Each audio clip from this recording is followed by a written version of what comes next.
পড়াশোনা ফার্স্টে যেই টাকা কামাইছি সব খরচ করছি আল্লাহর রাস্তায়। বাংলাদেশে বর্তমানে শুরু হলোটা কি? কেউ 50,000 টাকা ছাগল 15 লাখে কেনে, আবার কেউ ব্যাংক লোন সন্ধ্যা করে গাড়ি কিনে ফুর্তি করে। এখন শুনছি চাচা আমার সুদ খেয়ে সেই টাকা আল্লাহর রাস্তায় দান করে।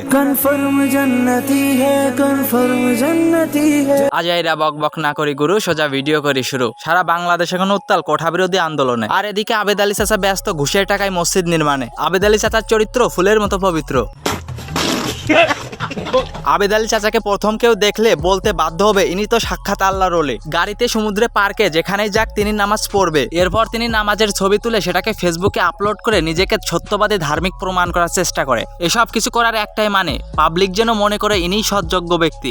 আবেদ আলী চাচা তার চরিত্রে সৎ ট্যাগ লাগাতে চায় ঠিক এজন্য যেন তিনি চেয়ারম্যানে দাঁড়ালে প্রথমেই জিততে পারে। কিন্তু দুঃখজনক বিষয় হলো এত কিছু করার পরও তিনি ধরা খেলো। এইটা কি কোনো কথা?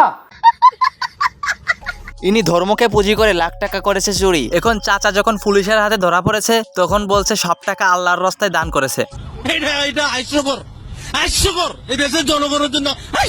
আমরা যদি বাংলাদেশে জন্মগ্রহণ না করতাম তাহলে এরকম অনেক বিনোদন মিস করতাম। এদেশে কেউ লোন নিয়ে সেটা পরিশোধ করতে ভুলে যায়, আবার কেউ 15 লাখ টাকা ছাগল কিনে দেশ ছাড়তে বাধ্য হয়।